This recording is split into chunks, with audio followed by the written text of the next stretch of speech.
Estamos de volta com convidada especial no Gini, Gabriela Moreira. Oi, galera!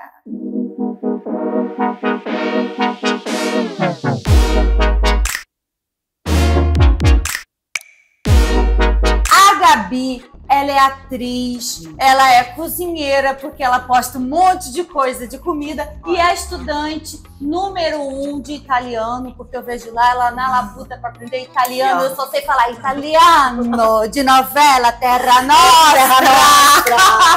Bem-vinda, Gabi.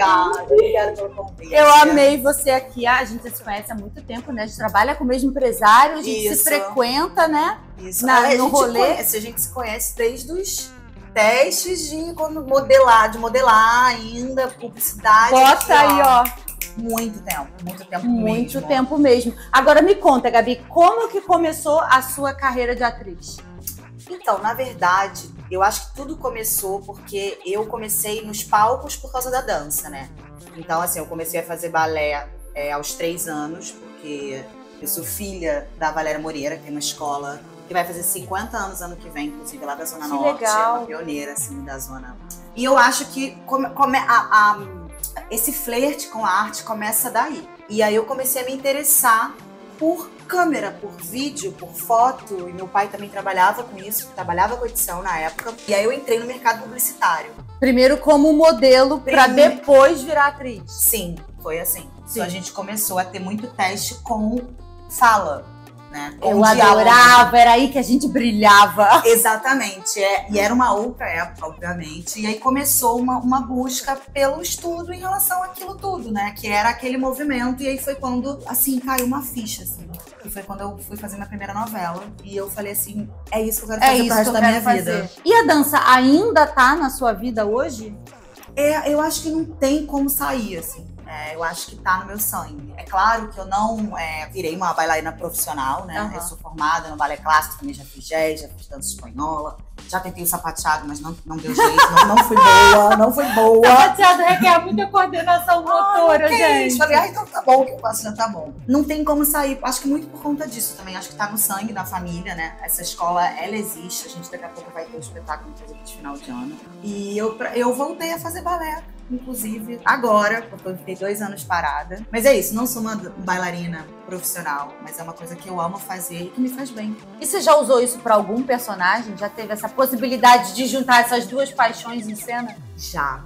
Eu já fiz uma personagem que trabalhava no circo e era uma bailarina clássica. E outra coisa que teve a ver com dança, que foi muito interessante, foi muito importante pra mim, que foi um projeto que foi surgindo ao longo da novela. Foi Bom Sucesso. Onde a gente participa, eu e o Davi, a gente acaba tendo ali, os personagens têm um flerte, depois um romance, e a relação deles se intensifica por causa da dança, e eles participam de um concurso de dança. Aí eu pude dançar, fazer dança de salão. E a sua personagem ganha? Ela ganha! Não, eu fiquei super alegre, que foi o casamento da novela, né, assim, no final quando fecha, né? Muitas novelas terminam com casamento, né? E foi o nosso. Ah, cara, muito especial. Que legal, muito especial. É muito bom quando você consegue juntar, assim, duas coisas. E você já fez muitos trabalhos, ó, Bicho do Mato, Bela Fêia, Segundo Sol, Bom Sucesso. É uma lista enorme de projetos. Tem algum que você fala assim, esse foi uma virada na minha carreira? É porque tem alguns, assim, é difícil escolher um. Acho que o primeiro é sempre o Bicho do Mato. Acho que foi uma coisa bem importante pra mim, que foi isso que eu te falei, do cair a ficha, do falar assim, eu quero fazer isso pro resto da minha vida. Às vezes eu chegava em casa e chorava, emocionava. Eu tinha 17 para 18 anos, de tão feliz tanta felicidade que eu sentia, né? De plenitude, assim, daquilo. E eu acho que Escrava-Mãe, né? Certeza, assim. Se for falar, acho que eu falaria Escrava-Mãe, porque fui a protagonista, né? Eu ia perguntar isso agora, porque assim, o peso de uma protagonista é diferente, né? E foi eu falei isso já uma vez, assim, eu não me via como mulher preta, né? Então, eu não entendia nem as coisas que eu passava porque eu passava. E aquilo ali, aquele momento, foi essa virada de chave interna também. E pra minha vida. Então, ela serviu pra minha vida, sabe? E já faz muitos anos. Quantos anos que foi? Em que ano foi isso? 2014. época. Então, em 2015 que a gente então gravou, pensa, eu acho. há quase 10 anos atrás, porque hoje a gente tem aí na Globo, inclusive foi falado muito essa semana, nossa, estamos num momento que todas as protagonistas são mulheres negras. Mas há 10 anos atrás, não era. Você, como uma mulher negra, ser uma protagonista de uma novela é sair do padrão, porque não era padrão naquela época, era super difícil romper essa barreira. Sim, foi, exatamente. Então, assim, ela na minha concepção, ela também tem um marco histórico aí na teledramaturgia, sabe? Incrível, não é? Muito incrível você fazer parte disso, e muito legal esse seu depoimento também, de falar que você também não se via como uma mulher negra. Não, porque não se falava, né? Não se falava, sempre foi uma coisa velada, né? E, enfim, socialmente, durante muitos anos, a gente aprendeu que não era uma coisa positiva, mas era velado porque não podia dizer também que não era uma coisa positiva. E aí, quando aquela ficha eu entendi, fui entrevistar inclusive meus familiares, entrevistei meu pai na época, né? Fui ler muito sobre e fui procurar saber sobre todo esse lado da minha família que eu não falava, que não sabia. E aí muita coisa pra mim caiu a ficha. É um caminho sem volta. É uma estrada que quando você entra nela... E que bom, né? E que bom ótimo. Que estamos nesse momento, que bom que isso está sendo dito. Eu até, uma amiga nossa, a Aline Borges também, eu tive uma conversa com ela uma vez e ela falou exatamente isso, que ela demorou a se entender como uma mulher negra. Sim. Porque é isso, a negra com a pele clara, você fala, mas eu tenho uns traços diferentes, mas eu tenho cabelo assim, a senhora fala, não, então eu não tô nesse grupo. Não tô nesse grupo. E aí tá. E que bom, e que a teledramaturgia consiga cada vez mais ser diversa e abrangente. A gente sabe que não é fácil. Quer dizer, a gente né? Você muito mais do que eu, nem me comparo nisso.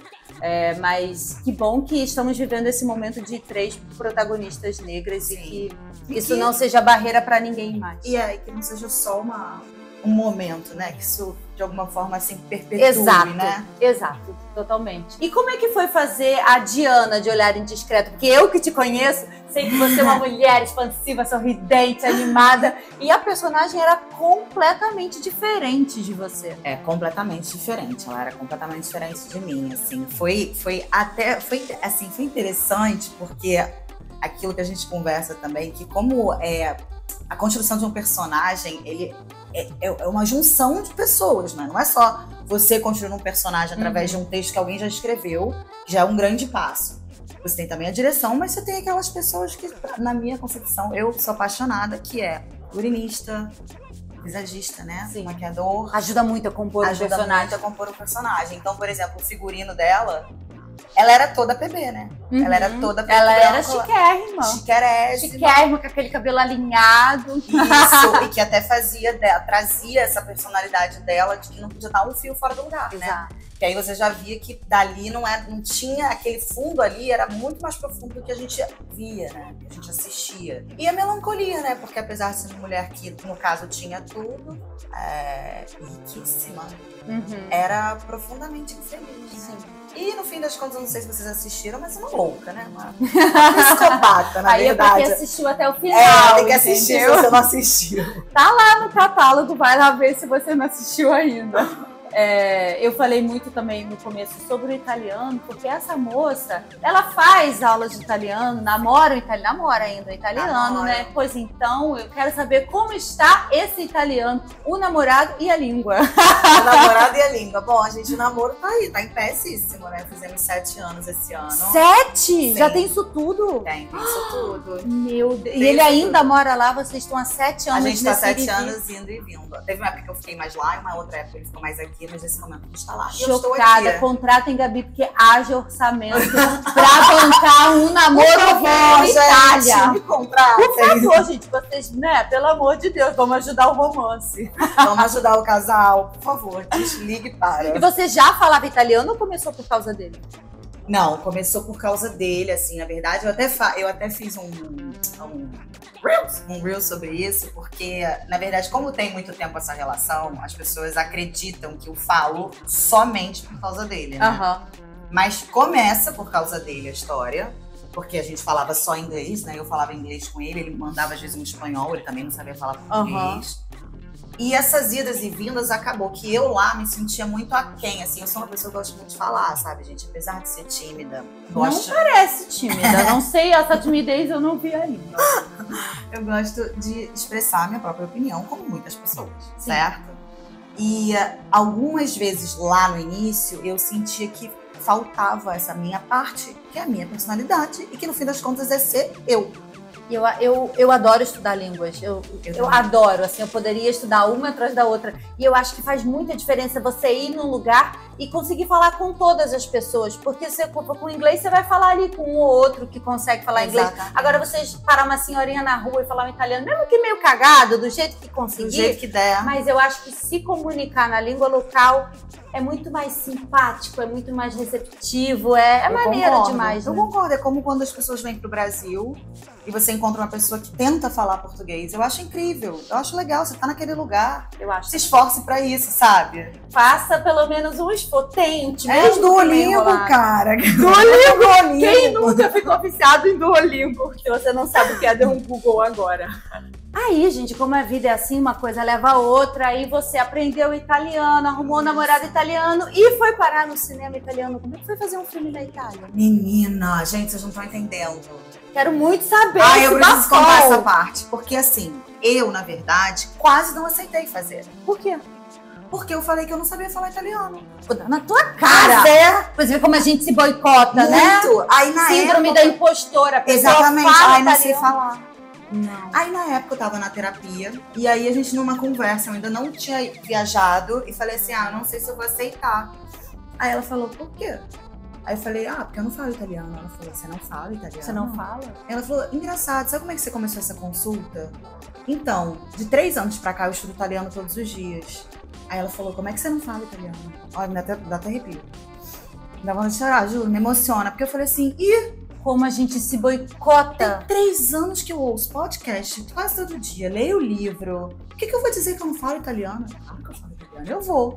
Mas fui morrendo de medo. E deu certo. Deu, mas vai com medo mesmo. Tem que ir com medo mesmo, é muito doido como a gente... Sabe que eu fiz esse ano um filme tocando flauta, e eu toco flauta transversa há muitos anos. E aí também quando me chamaram, aí eu fiz assim, mas será? Será que eu toco o suficiente? Será que eu consigo? E eu também levei isso pra terapia, assim, morrendo de medo. E falou, você não estuda isso há muitos anos? Claro que você toca, vai e toca. E também deu tudo certo, mas eu fui morrendo de medo, me sentindo uma fraude. Uma fraude. Olha, eles vão... Exato, eu falei, eles vão descobrir a qualquer minuto que eu não toco tão bem assim, que não vai ser tão bom, vai dar o errado. E não, deu tudo certo. Como a gente é doida, né? Muito, muito doida. É pra todo mundo, mas eu sinto que... Acho que nós, mulheres, a gente é sempre tão cobrada, né? Em tantos aspectos, em tantos... Que a gente tem que ser tão acima da média. Assim, sendo bem honesta, assim, um homem aqui, assim, no meio termo, tá todo mundo achando ele ótimo. Agora, a mulher, ela sempre tem que ser muito perfeita, exatamente, muito boa, muito inteligente, muito linda, muito bem cuidada, muito não sei o quê. Coloca uma régua tão alta, a gente se coloca, sem querer, né? Uma pressão mesmo da sociedade. A gente se coloca nessa régua tão alta que dá isso, que a gente fica achando que a gente não é boa, capaz, que a gente não é capaz. Exatamente. Que bom que você fez. Obrigada. Quero ver esse filme. Pois é. Agora, tem uma coisa, pra decorar foi muito difícil. Eu peguei o copione, que se chama, né? O roteiro. Um mês antes e fiquei.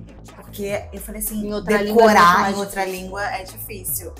E aí, na hora lá, eu consegui até improvisar. Então, assim, rolou. Ai, que bom, que bom. Será que a gente vai conseguir ver esse filme aqui? Ai, não sei, né? Ainda mais que o cinema, ele demora, né? Na Itália também é assim? Demora também. Agora, qual o maior desafio pra você de uma carreira de atriz? Acho que os gaps, os aguardos entre os trabalhos. Porque a gente sabe que é uma carreira que são poucos. A gente conta no dedo. Os colegas nossos que conseguem, às vezes, ir de um trabalho pro outro. Então, eu acho que, na minha concepção, isso pra mim, são essas esperas, assim. Sim. Porque você não sabe o tempo delas, não tem um tempo certo, não é como tirar férias. Exato. São férias não remuneradas. Exatamente. Ai, que glamour a vida da atriz. Ai, que legal. Eu sempre respondo isso também, porque é difícil, é uma carreira não linear, né? Não é que você tá aqui e você continua crescendo. Você tá aqui, aí você tá aqui, aí você tá aqui. Aí você vem pro meio, aí você vai pra cima, vai pra baixo de novo e aí vai. Haja terapia. Haja terapia, muita mesmo. E eu tava falando esses dias que eu falei assim, tipo, eu sou bem sucedida, é uma bela carreira, mas isso não quer dizer que eu esteja bem sucedida todo o tempo. Entende o que eu tô falando? É isso, mas era uma carreira bem sucedida. Baixos. Se você olhar o todo, é sim uma carreira bem sucedida. Não quer dizer que você tá a salva a todo tempo, porque a maioria dos atores não estão. Essa é a realidade da grande maioria. Mas eu tô muito contente, eu vejo sempre você trabalhar muito, vejo seus trabalhos lindos, estou aqui sempre torcendo. A gente fez um trabalho juntas, não juntas exatamente, que foi Rick e Lázaro. Só que a gente nem se conhecia na história, acho que a gente não teve nem cena. A gente não se cruzou, a gente mal se conhecia. Eu só ficava lá vendendo coisa na externa, no sol de lascar. Eu ficava no castelo. Exato, ela ficava no castelo e eu ficava lá na cidade cenográfica tomando um sol no ombro de 40 graus. Um calor parecia o Saara. Cara, sério, acho que eu saí bronzeada dessa novela de tanto que eu ficava no sol. Eu não. E eu dizia, cara, eu tinha as roupas até aqui, eu não podia nem sair do estúdio. Eu saí do estúdio ia pro camarim. Saí do estúdio era suando. Amiga, eu quero dizer que eu amei muito você aqui, esteja sempre bem-vinda, venha sempre ao Gino. E obrigada muito sucesso, muito sucesso. E que a gente possa contracenar numa próxima. Juntas. Obrigada pelo convite. Um beijo em todos vocês acompanham o canal, tá bom? E vai lá seguir a Gabi nas 2 redes que ela tem e ficar por dentro de todas as novidades. Beijo grande. Beijo. Obrigada. Eu gostei, amiga. Obrigada.